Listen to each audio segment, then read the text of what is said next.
Hello everybody and welcome to WTS 241. My name's Danny Murray.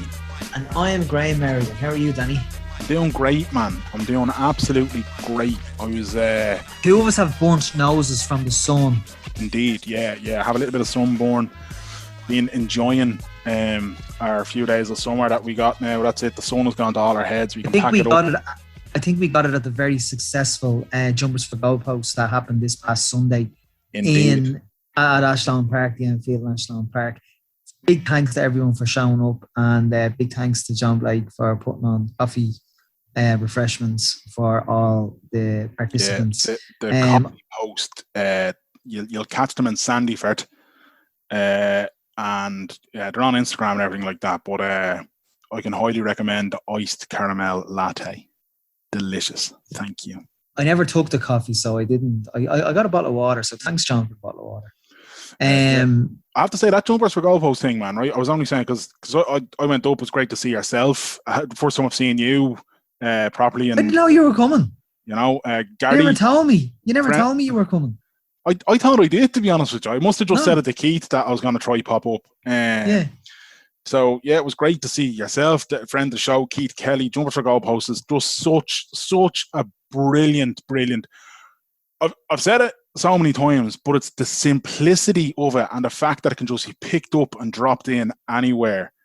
All you need is a football and 4 jumpers and a few lads and a few girls, and away you go. It's fucking flawless. Who else did you meet? You're missing somebody very important. I was about to say, that I met for the first time. Oh, sorry, yeah. Suggsy Merrigan. Yeah. He did, yeah. Suggsy in He's looking for kisses off you. He was. He's in fine form. Now, WTS special correspondent and Arklow agony aunt / legal advisor Gary Mackle took exception to a couple of Suggsy's antics. But it was great to see Gary as well. Love Gary. He's brilliant. He's a genius. I think he's the type of person Ireland needs more of. It's great to see Mark. There was just so many people there. It was great to see. Cubes was up. The lovely Oksana was even there. Absolutely. I agree with your sentiment on Gary. Very, very funny man. He is. And look, just Keith Kelly, well done, man. And after COVID and everything else, it was a tonic. I was on the road home to Laois that evening, and I said to Cubes, this is the most normal day I have had in a year and a half. And mentally, I am the better for it. I was on a cloud for about 2 days after it. Like, I was just lovely. That's a great effect. Like, this is absolutely brilliant. Like, I knew I missed people. I knew I missed interactions and that kind of thing. But Jesus, I couldn't tell you how many times I felt better. Just roll on the next Jumpers for Goalposts anyway. Yeah. So thank you, everyone. Speaking of Gary's humour, he was. I think we were involved in a thread with Paul Howard in relation to Trent Alexander-Arnold going to be in or out of the England squad. And we were basically saying, Jesus, can you imagine the uproar with Irish Liverpool fans? And Paul Howard wrote back, Irish Liverpool fans are unlikely to care about the England team. I hope he's left out so we can have a much needed break. Gary replied, there are people that use this application that will have a menstruated attack if he misses out. Let's all know that and understand it. Jesus. But he's in the squad, and there'll be no menstruated attacks. From your cousins. From your cousins, yeah. Cousin Michael and Keith, how are you? I hope you're keeping well. They're the only sensible one out of 3 lads there.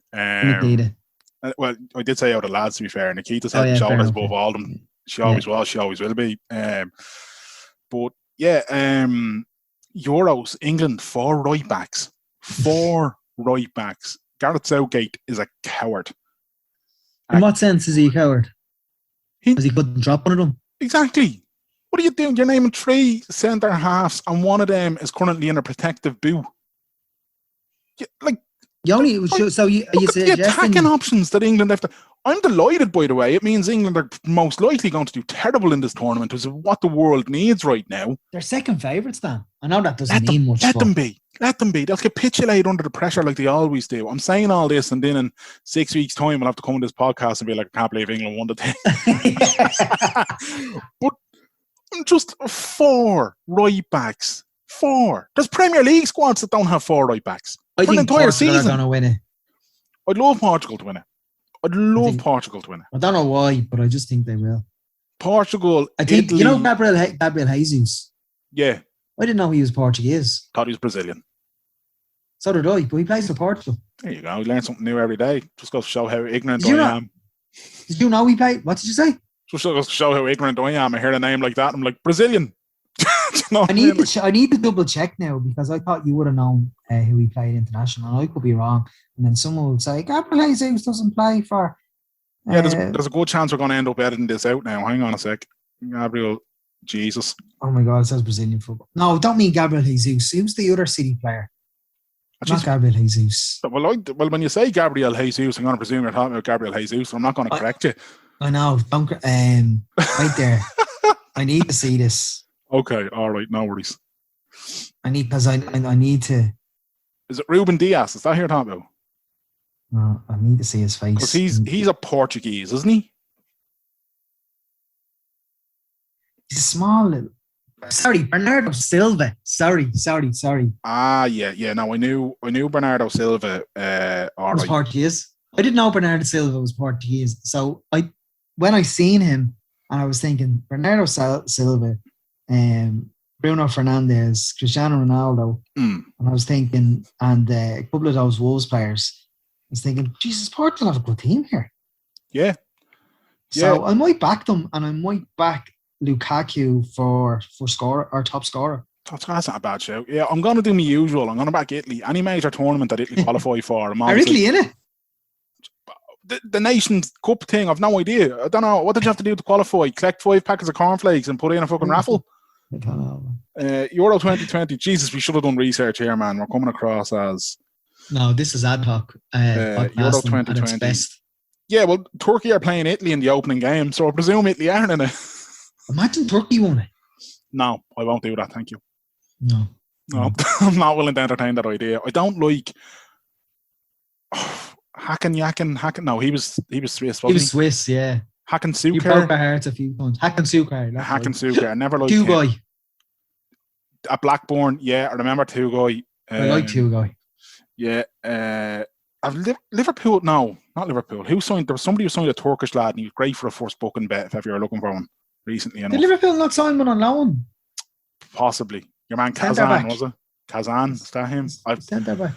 Do you know, we're being found out here, man. We're being absolutely found out. Gabriel Jesus is Portuguese, but he's actually Brazilian. Yeah. Remember Bernardo Silva's name. We're saying England won't get anywhere when they're already the winners. Keep it all in. Who gives a fuck? We'll do okay, exactly. Look, that's podcast. It's the best podcast in Ireland and it's the oldest podcast in the world. Exactly. It's not, but still. No, but it is. The other podcasts have all gone out there and through the dark web have manipulated their start dates. Whereas we're not. We're 6 years old. Officially. This month, we're 6 years old. This right now, this weekend. 6 years old. To us. Happy birthday to What's the Story podcast. Literally just remembered as we're talking right now. Unbelievable. That's hilarious. That's it. Yeah, 6. What are you when you're 6? What are you? First class? No. Yeah. You're first class, 6. Would you? No, you'd be senior infants. Would you be senior infants, would you? Yeah. First class would be 7, making your communion, and second class would be 8. Yeah, fair enough. So, do you know what? Senior infants is probably a good fit for us mentally. Oh God. Anyway, Dan, will we talk about our guest? I guess to change pace, shift gear, as it were. Our guest this week, her story is incredible, and the work her and another girl, Una, are doing to raise awareness around stalking in Ireland is vital. It's so important, and when you listen and you hear our guest Eve McDowell tell her story, if you haven't heard it or if you haven't heard all of it, your jaw will hit the floor at times.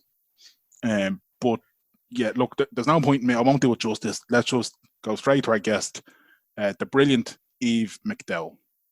Delighted to say this week we're joined by Eve McDowell, whose story is incredible, and it led to her being one of the co-founders of stalking.ie. We'll hear all about that now. But first and foremost, Eve, thanks a million for joining us. I hope you're keeping well. Thanks for having me on. Lovely.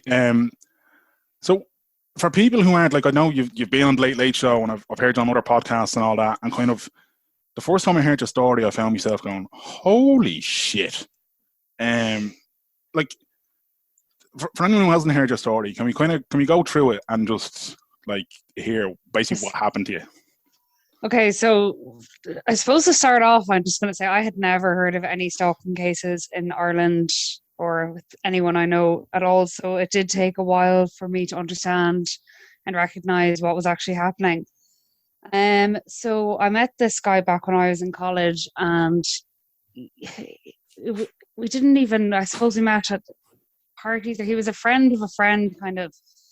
He was always a bit socially awkward, never had one-on-one talk with him, really. He was just, Carve Village was a small accommodation, so everyone kind of knew everyone. And then I dropped out of college then halfway through first year, and I stayed in Galway and I kept working, so I didn't see a lot of the crowd I went to college with for quite a while.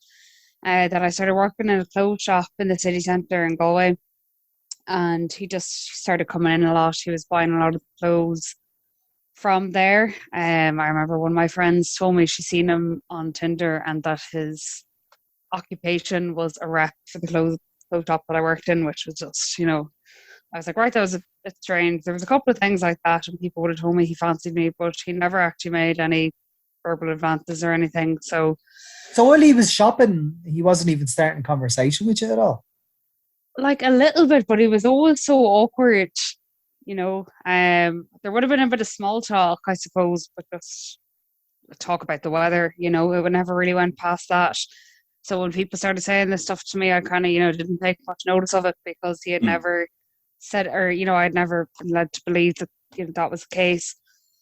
Then he went off the radar for a while, and there was a couple of months where I just didn't see him at all. And then he started walking up and down past the shop a lot and looking in, like staring in as he was walking over and back, but never actually coming in. So I remember saying it to a few people in work. I was like, what's that guy that comes in? And like, it's strange now, he's walking over and back and not saying anything.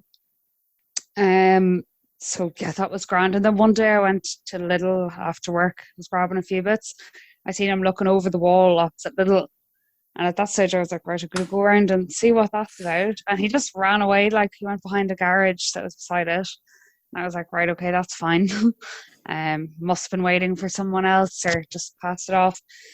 And then my friend had my house key, and she was at a birthday party in the estate beside mine. So I went to collect the key off of her, and I told her what had happened. And then when I was walking back to my house, he just was in the estate, and like, I came around the corner and it was like he was coming the other side, so we were facing each other.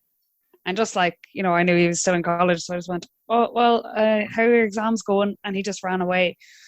So I was like, okay, that's very strange now. Yeah. What even was it then? Oh yeah, so I had started telling people, and then there was one day I was in work and I spotted him at like 9:30 going past the shop. I was like, right, that's early enough. Usually I wouldn't see anyone my age at that time back at that stage. Excuse me.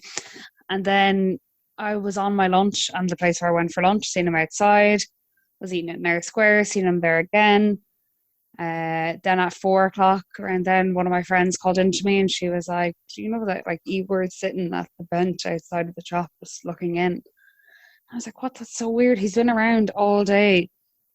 You get reassured, like it's probably just coincidence. Galway's small.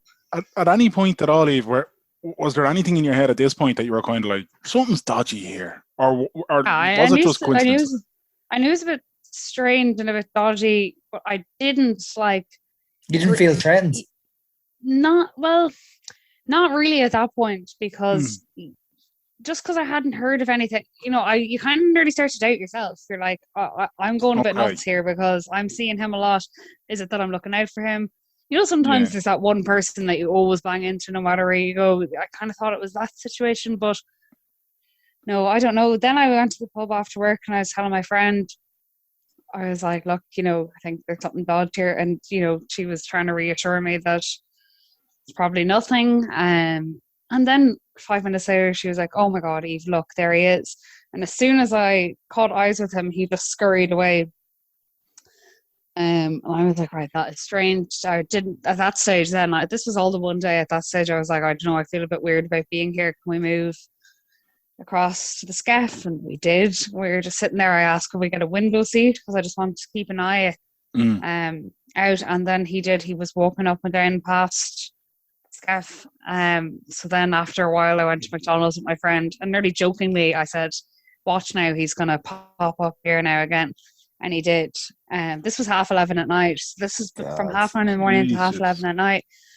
So he and my friend were like, right, let's go and let's suss this out. So we went out, and he ran down a side street off of Shop Street. And I was like out of breath by the time we got to the top of the street. So I stopped. She went down, and we thought he had gone, but she screamed, and she was like, oh my God. And he was ducked behind the car. And she was like, what are you doing? Like, why are you following Eve? And he got up and he just went like, shh.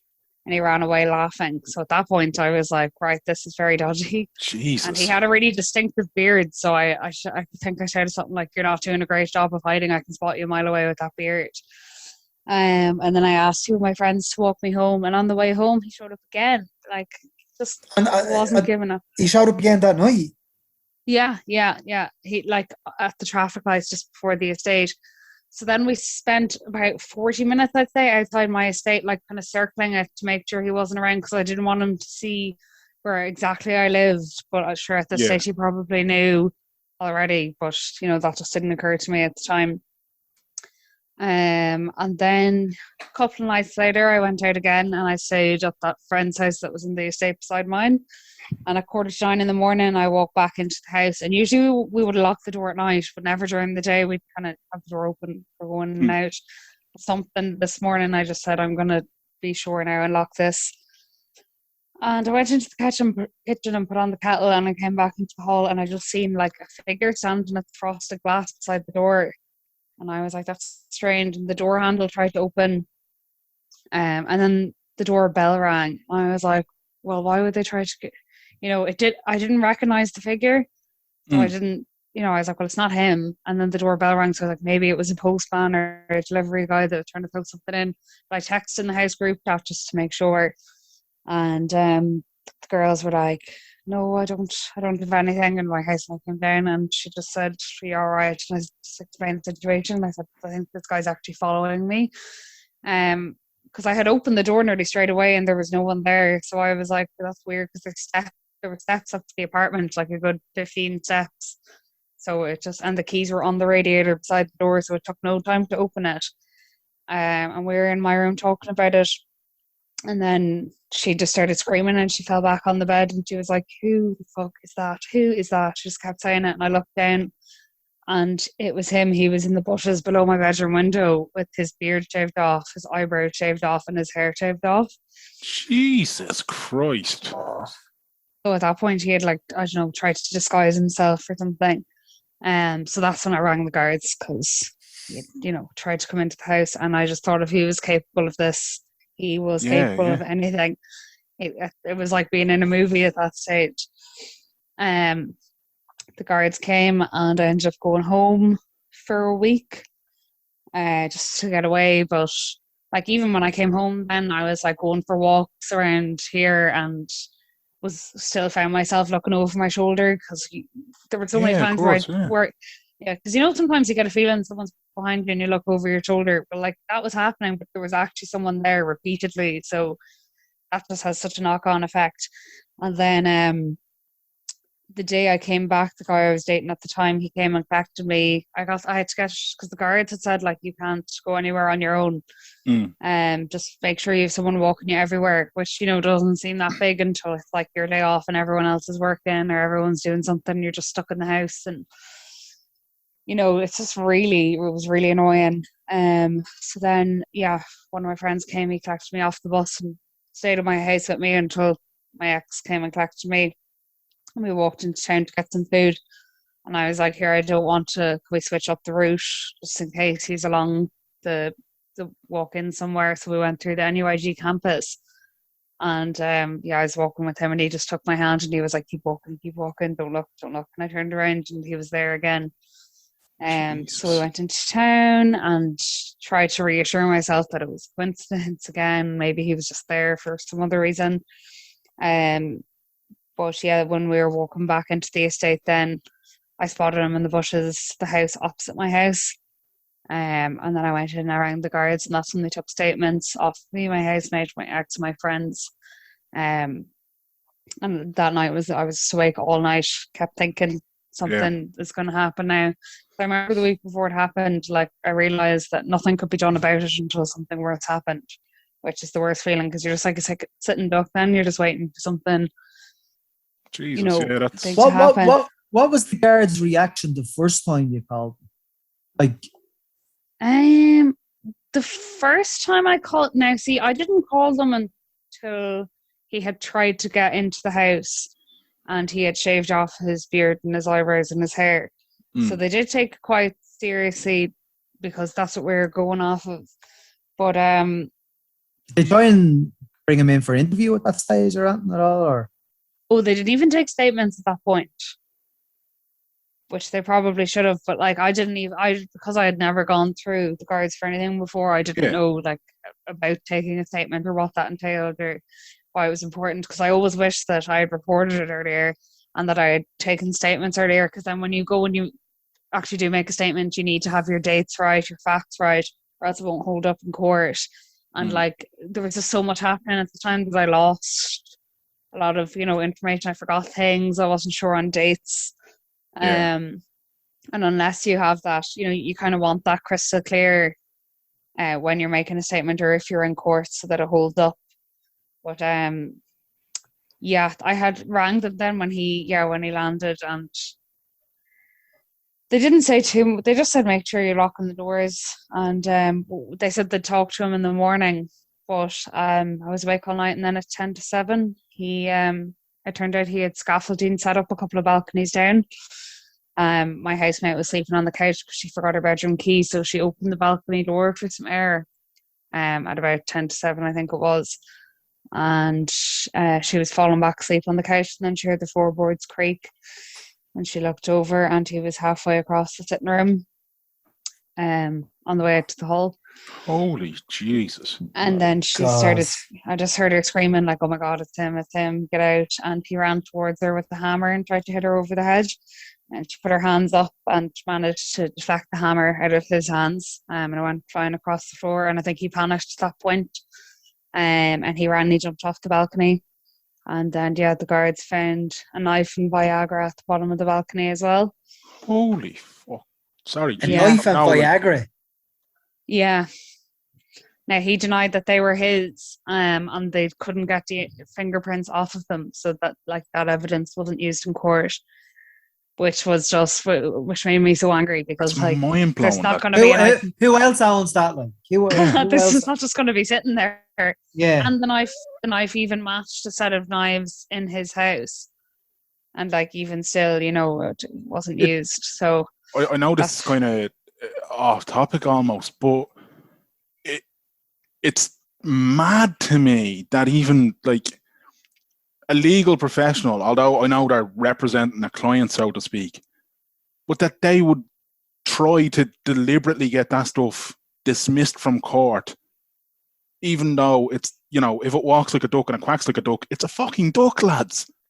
But that's God. The law is so particular, the courts are so particular. It really is forensics have been great in helping solve cases, but then you have the flip side where because, the grass was dewy that morning, there was no fingerprints on it. So Jesus, yeah. And then if he denies it's his, then they can't really, but he was arrested after that incident. Yeah. He was, they found him crawling up, because at the time, for some reason couldn't get through to the station for ages, so I ended up ringing 999, and then we got a response then, and they came out and we told them what happened, and they left, and me, two of my housemates and my ex were all locked in my room. We had furniture pushed up against the door, and there had been no one living next door to us for the last 2 months before that, but it just so happened that day one of the lads that lived next door and the landlord were in moving, I don't know, furniture or something, and we heard the footsteps. We thought that he had gotten in the house again, So like that whole Jesus, thing yeah. was terrifying. I thought, but and then I opened the bedroom window and seen it was them and asked them to wait there until the guards came back. And they didn't know what was going on. Like I was trying to explain it, but they were just like, "What?" Yeah, the guards came then, and they said they had him and they were bringing him down, and he hasn't. He's been held since. Thank God he applied for bail a couple of times, but he was never granted bail. When did all this happen? It was May or Okay. May 2019. Yeah, 2019. May 2019. And So he's still in custody. He is. He's been charged now, but his release date is March 2023. okay, and I suppose this is where it almost gets even stranger in the sense of what was he convicted of in the end? Because I think it was aggravated burglary and harassment. And this or is assault. and this is how you found out that there's no laws around stalking in Ireland. Yeah, none. Like I couldn't believe it because I just assumed that once it gets out, I'd be able to get a restraining order and all of that. Like when I said that to the guards, they started laughing and they said restraining orders are something from American movies. Unless you're married to someone or have been living with them for 5 years, you won't be able to get it. It's like I know the guards do great work and all that, but that kind of reaction.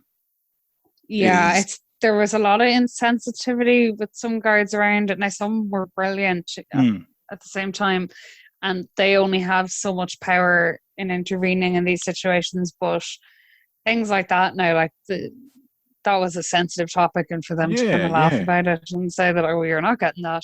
Now I have since found out that there is something I could have maybe gotten, but there just seems to be so much miscommunication and no clear information. Like in England, they have SPOs, stalking protection orders. So if I had gone to the guards that time, say the time that he had showed up at the door and told them about that and said that he had been following me, in England, what they can do is they can present this stalking protection order to them, and it has a list of they're like, right, this person has come to us and said you're stalking them. Don't come in whatever distance of them. Don't contact them. And sometimes they do zoning where they're not safe. It's college. They're not allowed on the college grounds and stuff like that. And then if the person that was stalking them breaks that SPO, then they can be convicted of stalking easier. Now, they're still a relatively new thing, but they've had stalking laws over there since the 90s. Jesus, It's just mad that now the Department of Justice here is saying that stalking behaviours are covered in the harassment laws. But I don't even think the harassment laws are working for harassment, yet alone stalking. Yeah, What was his defence? He said that he was breaking in to get money off of me. Said that I borrowed money off of him for rent. So he's just made up a story. Completely. Jesus. I don't know. It's obviously the best he could come up with. So he was following you for a period of time because in his head you owed him rent money. Yeah, that's what he said anyways. Yeah. That's what was said the first few times, but I think that story was kind of dropped somewhere along the way. And then he's currently in prison for this and that kind of thing. And has anyone given you advice around what might happen then as it comes towards his release date and in terms of your safety and that kind of thing? Are they conversations that happen at the time, or? No, there's just, because there's literally no specific stalking organisations in Ireland, there's no one to even ask apart from what me and Una have set up. So yeah, it's just so hard to know. Like in England at the minute, what they're doing is they're working on getting a stalking register. So it's kind of like a sex offenders list, but for people because there was a study done over there, and stalkers have, even when prosecuted, have up to 65% chance of reoffending, which is dangerously high. So it would make sense, but yeah, we're just so behind. Yeah, and you mentioned Una there, Una Ring, who is the other founder of stalking.ie. So the two of you guys then have experienced this, and like many other people, but you guys have kind of said, no, the current situation isn't acceptable. So, Yeah. tell us about stalking.ie and what you guys are trying to do. So I tried to kind of forget I'd been approached by a couple of media and stuff after my case, but I just turned everything down. Really thought I was a once-off, tried to move on with my life. And then one day in work, I heard about Una's case, and I was just like, oh my God, I can't believe it's actually happened again. I read up on the case, and there was some differences, but there's a lot of similarities I just felt as well. Yeah. So I would want to get in contact with her. So I had a contact with the Ryan Tubridy show, and she had been on the radio show, and they contacted her, and she was happy to talk to me. And we just spoke for over an hour on the phone the first time we were talking about what we had gone through, and we both agreed at the end of the conversation. We just said, look, something needs to be done, and hopefully someday we'll be able to help others. And then, just by chance, she had passed me on to, because there's a thing that the Irish Prison Service do. That's how I got his approximate release date. And see if he's like moved to prisons or is out for a day because he used to go to hospital or anything. Now I'm signed up for that, and I'll be notified if he is let out, and I know his approximate release date from that. I only know about that service through Una, though. No one told me about that along my whole journey of the over a year in and out of court and everything. So I was kind of given off to the head of the IPS, just about, not to him, but I was just saying, they said, look, it's a grey area. We can't contact people because of GDPR. So all this, I was just, saying that it's so tough on victims. And he said, look, I have another woman you might want to talk to. And he put me on to her. Her name's Ruth Maxwell. She was walking to work in Dublin in 2016, and a man came up behind her and tried to slit her throat. Luckily, she grabbed the blade and managed to fight him off. Jesus. Yeah, completely severed the tendons in her hand, and just, she's been fighting for victims' rights ever since. And she was so helpful. She put me in touch with the Sexual Violence Centre in Cork, and with Declan Daly, like the Chief Superintendent, Head of Protective Services, and all these people. And just, the Sexual Violence Centre in Cork really wanted to help us out. They've been the wind behind our wings for this whole thing. Yeah. They helped us build the website, and they're guiding us in the right direction, and they're really helping us with the campaign side of things. So yeah. How are you now, Eve? It comes and it goes. I'm like even now at the minute, there's a man that's been sitting outside my work. He used to come into my last workplace as well. And it's like, it's not happening to the same extent, but like, I wouldn't call it stalking, but it's definitely harassment. And he's doing this to a couple of other girls around Galway, and we're just trying to deal with that at the minute. And it's like, it's really frustrating when the Department of Justice are saying the harassment laws that are in place are working, but they're not working for harassment. So they're definitely not working for stalking either. So, unconscious, like, kind of it's a bit frustrating, isn't it? Yeah, and unconscious, kind of like how this might sound when kind of we've asked you to come on and talk about this on the podcast and all that kind of thing. But like, it's brilliant that kind of you're sharing your story and that other people kind of can hear that and they might recognize, oh shit, that behavior with your man or your one isn't right. Like, so yeah, it's important that people hear about it. But then at the same time, I'm kind of thinking, like, is it hard for you? Yeah, is it hard for you to talk about it, or kind of at this point, you're like, no, it's more important that people hear it? I think it's more important that people hear it. Like, obviously, it'll come with the negative side as well, and it leaves us more exposed. And like, even during court, like when just before someone's prosecuted or the sentencing, victims of the victim impact statement that you read in court to the judge to explain how it's affected you. When I was going through that, I wasn't even strong enough to read that myself. I had to get a guard to do it for me. So I think from going to that to be able to go to this, for me, I just, I think it's huge, but it is so important because there's not enough awareness around it. I think the awareness needs to be there before the law can change. Like, it needs to be done in steps. We're already 10, 15 years, if not 20 years behind what England has in place, and it's still such a big issue over there, as it is here. Like, the amount of emails that we've gotten from women and men in similar situations, it's just insane. Like, and a lot of people didn't even recognize it as stalking because we don't really use that word, or when people do use that word, we use it like so generally, like, oh, I was stalking his Instagram or I was stalking his Facebook. Like that's the only time I kind of would have heard the word actually used. So I think like recognizing what it is and naming it is the first step. But yeah, we should hopefully and get this law in place. The petition that you guys have on stalking.ie at the moment, tell us what you're trying to achieve there. We're basically trying to drum up enough support, like, so we can present that to the Department of Justice and say, look, this many people agree with us. I think we're almost on 9,000 signatures now. But we got loads after the Late Late Show, and then it kind of has dwindled down again now at the minute. So that's why we need to keep pushing it still, because we just really need people's support on this, because as I said, it's way more common than we realized, and it could happen to anyone. Like in England, the studies that were done showed 1 in 5 women will experience it in their lives, and 1 in 10 men Jesus. as well, and be high numbers. And there's the whole. It is something that I think it's going to directly affect women more so, and it just seems like it's a never-ending conversation, unfortunately, about kind of, you hear about like violence against women and all that kind of stuff, and it's like, at what point will something fucking change here? Like it's crazy to me that these conversations happen over and over again, and yet they're the same conversations. Like, yeah, and as well as that, they are the same conversations. But there was another case that I listened to on the Ray Darcy show maybe about 2 months ago, and I was on the Claire Bourne show in the morning on the radio.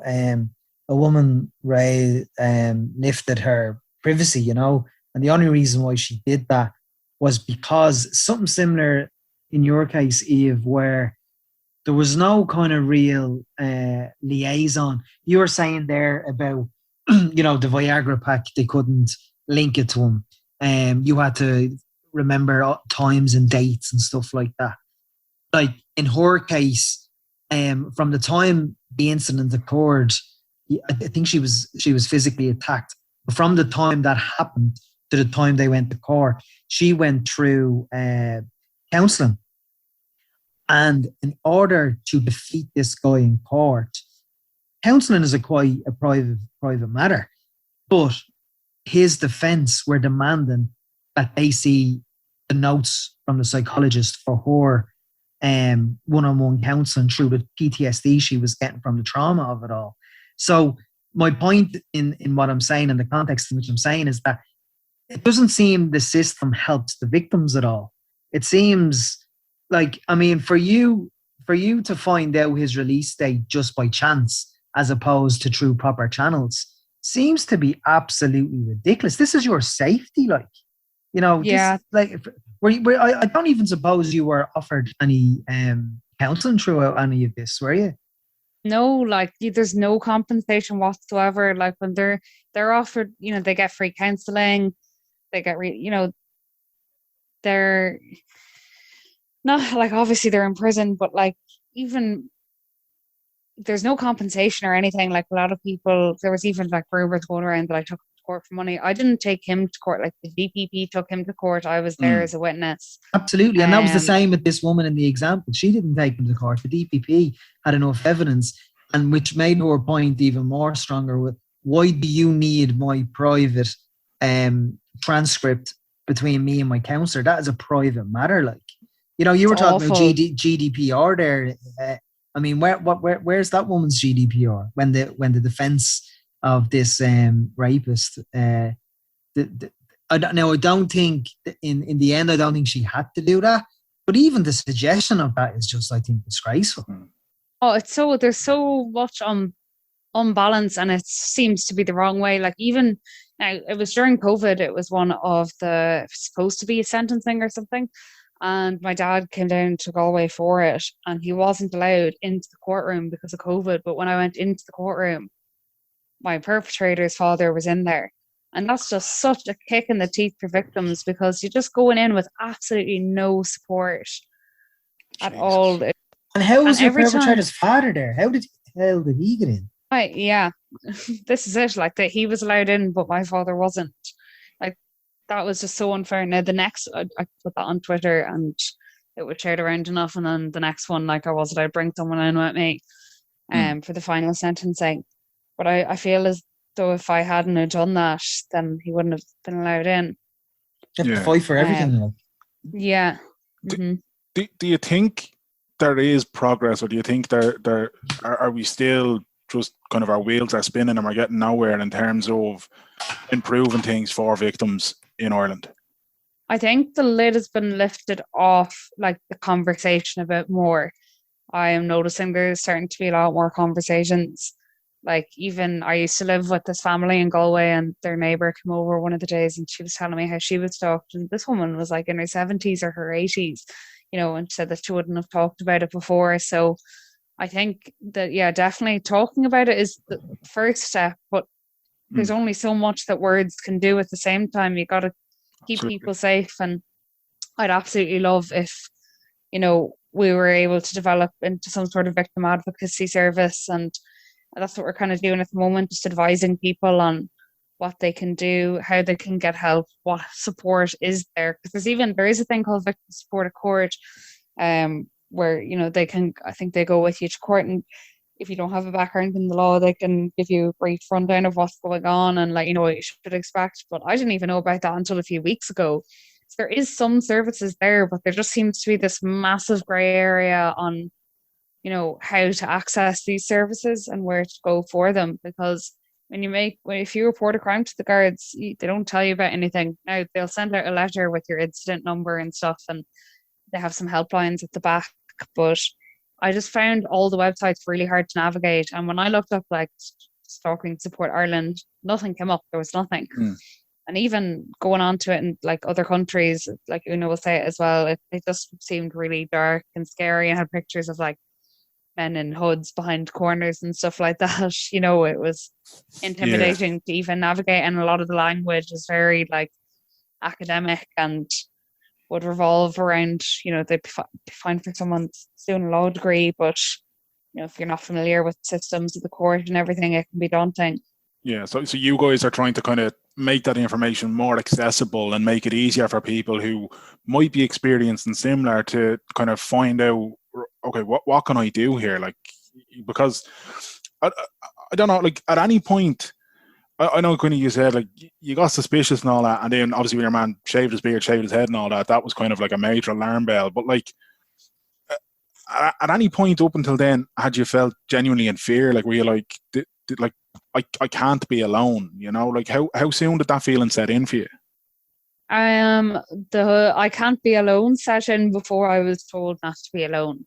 Okay. I kind of made it my business to always have someone around. Because just get so on edge, because even though I did try to tell myself, look, it's a coincidence, after that day where he was around from 9:30 in the morning till 11:30 at night, I think from then I was just in a state of trauma completely, and it took a long time to go. Absolutely. Yeah, exactly. And then every time a court case happens, it's just the whole re-traumatization of that, and like having to go there and sit across, like at the High Court in Dublin, he was sitting directly across me and he was smiling at me from across the room. Like Jesus. it was it's awful.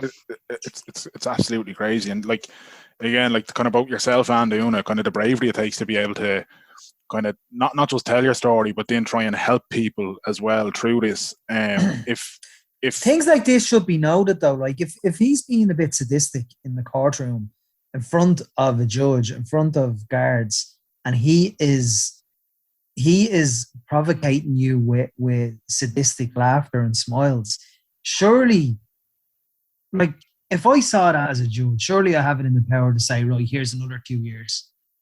I mean, that's that was crazy. bail. No remorse shown whatsoever. That was an appealed bail hearing, so he wasn't let out on bail after that. So maybe the judge did notice. Maybe. Yeah. There was no remorse shown whatsoever, was there? From him, no, there wasn't. Like, I was told there was going to be a verbal apology and an apology letter, but like, I don't think I would have even wanted them, and they never existed. They never showed up, anyways. And your housemate that was attacked, they were okay and everything. and they're all right now. I hope. Yeah, like it takes a massive toll Yeah. mentally, and she did have like her hands were quite red and everything afterwards. Um, it's something. It was just not what, obviously not what she was expecting at all. Like that's Yeah. Not at I all. Like, someone in your sitting room with a hammer. Yeah. Yeah. Especially we none of us ever thought the possibility that he'd come off the balcony because it was so high up. But apparently the scaffolding was there for like a week, so he could have been there more than we knew about. Yeah. Yeah. Well, geez, thank God. Kind of, well, I mean, I know how it sounds going to sound. Everyone was okay in the end, kind of thing. Obviously, there's, the issues trying to deal with it afterwards, and then it's led to you then kind of realizing the wider societal problems in terms of dealing with this. What would you hope then, kind of like 5 years time, where Ireland will be at with this stuff? What are your hopes? Oh, I'd hope that we'd have the law in place and that the sentence for it would be increased, because the harassment sentence that was increased this year to 10 years. But God, I still think I don't know, maybe it's just me, but I still think that 10 years is a short time, because you can nearly knock half that time off of anyways when it comes down to it. Like my guy got 2 consecutive sentences, 5 years and 7 years, and then it was like 2 years suspended, and he's only going to serve about 3.5 years. So when it comes down to it, like 12 years isn't that much. But the stalking protection orders that started in England, I think that they would really benefit us over here. And as well, I just think it's so important that we establish a proper victim advocacy service for victims of stalking. Like, I'd love to go to schools and educate students about it. And, I think the guards could need training on it, and other sexual violence centres and stuff, because there just seems to be a lack of education around it. I think. Have you received any support from like any politicians who have kind of said like, look, I'm going to work with you, or I'm going to support this, or? Yes, so Senator Lisa Chambers has drafted a bill, and she came back to me now with it and showed it to us, and we had a few changes to add to it. So she went away and worked on it, and she has submitted it to the Bill's office. So once that gets passed, she'll be able to propose it. So hopefully, fingers crossed. Yeah, fair play to Lisa Chambers. Yeah, it was very good of her. But yeah, like, we have had some great support. We've gotten a lot of emails saying, well done on what you're doing, keep going, and it's nice to know that there is people behind us. Yeah, absolutely. And if people want to sign the petition or support you, where can they go and how can they do that, Eve? They can go on to our website, www.stalking.ie, or our Instagram is stalking_ie, and then same with our Twitter. We have the links for it in our bios there as well. Cool. Well, look, I mean, thanks so much for having a chat with us and for sharing your story with us. It's so important that people hear it, and hopefully, even if it only helps 1 or 2 people, that's still amazing. But yeah, look, fingers crossed. I've signed a petition.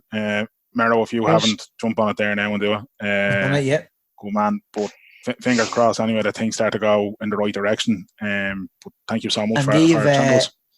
Look after yourself, and thanks, always keep yourself number one, and keep your mind. Prepare yourself for all these things, and best of luck with your and Una's stellar work as well. I'm kind of like, I knew the story, but like when you're talking to you one-on-one, it's just, it makes you a bit angry, it makes like where's the care for the victims in pre-trial, post-trial? It just doesn't make sense to me. Yeah, well, now that people know about how tough it could be for victims without actually having to have gone through something themselves, hopefully that some changes will come soon. Absolutely. Right. Absolutely. Eve, thanks so much. Eve, thank you. Really Thanks appreciate your time. Thanks so guys. much, Eve. I mean, I almost feel like it's kind of patronising to say, I can't believe how brave that girl is. Or I almost feel like I'm doing her a disservice by saying those kind of things. But I genuinely mean, I cannot believe how brave that girl is. And I cannot believe that she has to quote Jim Ross, the intestinal fortitude to be able to tell her story and say, yeah, I know there's a risk in me doing this, but Yeah. I have to do it. Like, incredible. Stop. Like any victim of that type of crime, there has to be an element of bravery when you decide, right, I'm going to make this a part of my life and try and make change for the better. 100%. But and it's something I just couldn't believe some of the stuff. Like, I just to hear it from Eve in person. Yeah. Like, the bit that really shook me was when she kind of said, look, you're not hard to see, you've got a big bushy beard. And then the next time she bumped into him, or the whole day that he was stalking her from 9:30 till 11:30, and that evening, the eyebrows are gone, the head was shaved, the beard was shaved. And then a friend approached him and him saying, shh, like putting his fingers up saying, shush, giggling and running away. That's fucking sadistic, man. Like, it is. That's next level sadistic, like. It is, and the doesn't go to the top there. The guy probably does have some sort of mental issue. I don't know. I'm speculating there, obviously, and that's just my personal opinion based on what I've heard. But it doesn't excuse what's happened. It doesn't excuse the lack of support that Eve has got and that other people who've gone through similar cases have got. It's incredible, and I think it's something that I didn't say with Eve when we were talking to her, but I think all of us kind of have a little bit of a duty here that if we spot something, or you know the way sometimes you'll kind of know someone who you might think they're like, I haven't thought this through. You'd spot something that's odd, like but you wouldn't call it out. You wouldn't. You just. But I think as a nation we lost. I think as a nation we lost some of that compassion during the Celtic Tiger. I think prior to Celtic Tiger, I think there would be a huge element of community and looking out for each other. And I still think there's elements of that alive in certain estates around the country and communities. But certainly you could have relied on that a lot more prior to the Celtic Tiger. I think the Celtic Tiger made people a bit more selfish. People could be listening to this and say, what the fuck is Mero talking about the Celtic Tiger? But I genuinely mean that in terms of we lost compassion and modesty during the Celtic Tiger, and that all reflects back in how you act in your community and in your estate. So I do agree with you.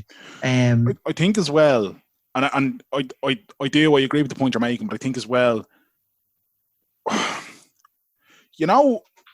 think most of us have probably seen it where you're on a night out and you spot somebody who's a little bit leery, and it might just be that they have drink on them and they're a different person kind of thing, or you can spot something that doesn't feel right. But you mean call it out, like? Yeah, you don't want to fuck up your own night and kind of, and then you're also kind of like, oh, maybe I'm just imagining it, all those kind of things. And Eve referenced herself that, like, at some stages she felt like, oh, it's just coincidence, I'm imagining it and that kind of thing. But I think we all have a little bit of a duty to kind of, if we spot something that isn't right, like, just, you know what I mean, just do something. I'm not saying intervene physically, but like maybe, say it to the person, to the girl involved or whatever, just be like, look, just watch out for your man there. He's being a bit of an oddball, or that kind of thing. Just don't let things that you notice go unheard or unnoticed. I think people, we all, myself included, probably need to do a little bit more there, and just looking out for one another. I think what you said there, Miro, about kind of community and people watching out for each other,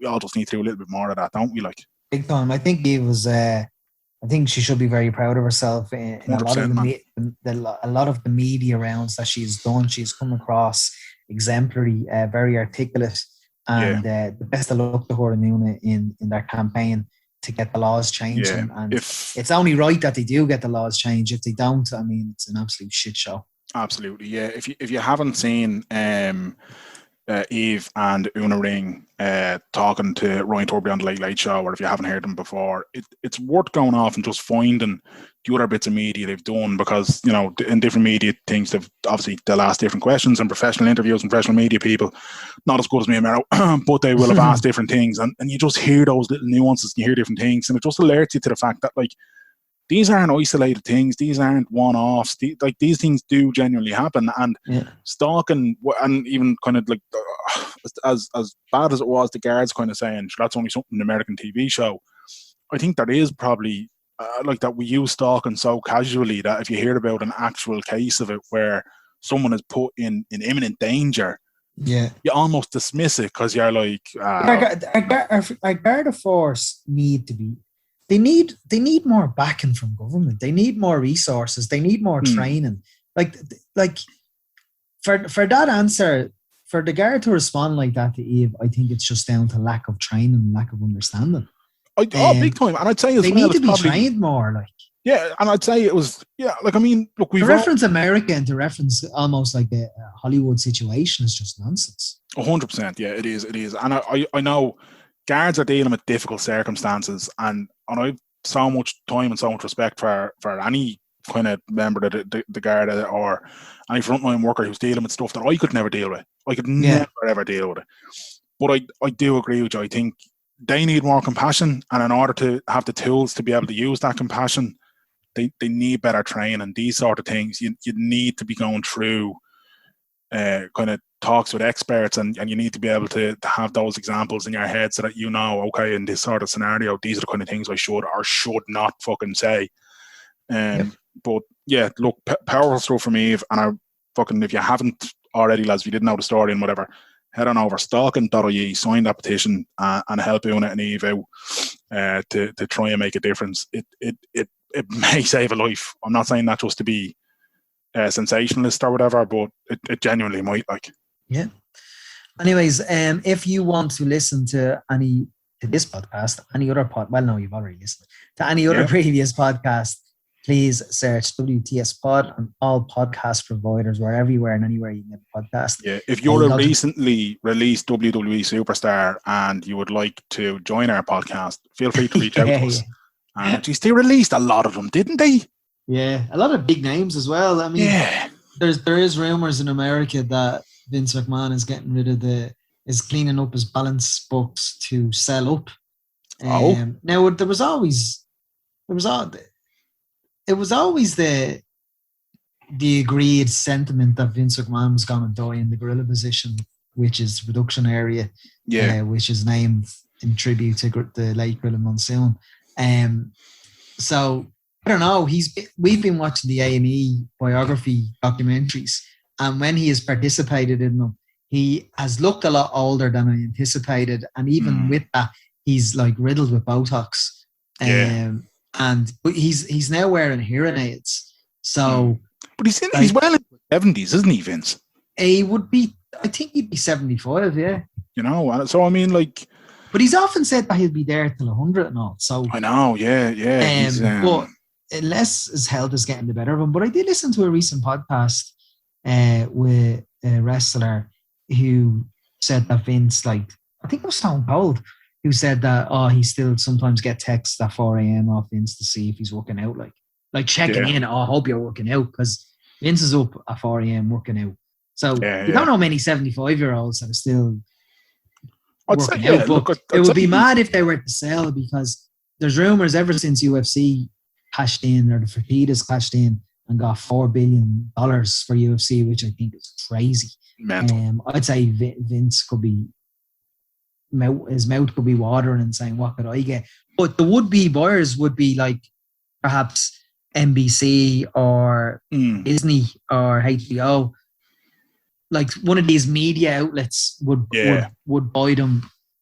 It's just a mad thing. And the company's 60, 70 years old. So I don't see it happening now selling. But the suggestion is that he's releasing all these huge stars to balance the books, to get to cut the fat before selling up. Like Tony Khan's gonna buy it, and then Tony Khan's son is gonna appear at SummerSlam, and tell Tony that the name on the contract does indeed say Khan, but it doesn't. Is that WrestleMania 40 in the Jaguar Stadium? That's it, man. That's it. But just for the record, I haven't watched wrestling over the year. I've watched just for the nostalgia buzz. I've watched the documentaries, the Dark Side of the Ring stuff. the WWE stuff, the A&E, the hidden treasures.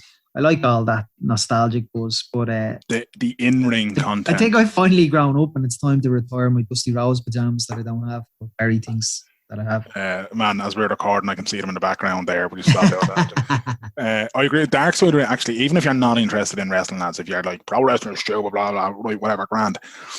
Look up Dark Side of the Ring Collision in Korea. Yeah, it's deadly, isn't it? Bonkers, a bonker story about American pro wrestlers in the mid-90s, along with the biggest name in Japanese pro wrestling, going to North Korea to put on a wrestling show. Ric Flair is involved as well. Just the whole story. As I was watching it, I was like, how have I never heard of this before? I genuinely never heard of it. I enjoyed that. Mind blowing. I enjoyed that Dark Side of the Ring, but I knew everything about it. Oh, okay, yeah. Some of the archive footage was quite interesting. But I knew most of it because it was in a book I read years ago. Yeah. And a lot of the stories that I read were like, you know, the authorities listening into the phone conversations and all that. I knew all that. Yeah. Ric Flair very unsettled in the whole trip. I knew all that.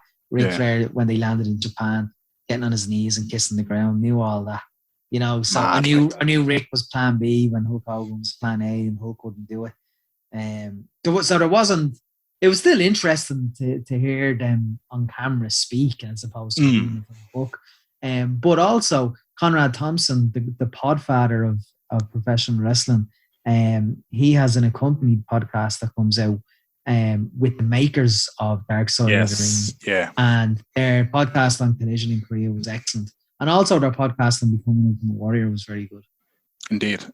Right, I cut you off when you were trying to wrap us up there just to make a joke. Yeah, you might want to edit that. I mean, I might. Let's see how lazy I am on Saturday morning as I actually edit. Lovely. Well, you can search WTS Pod on any podcast provider. We're everywhere and anywhere you can get a podcast.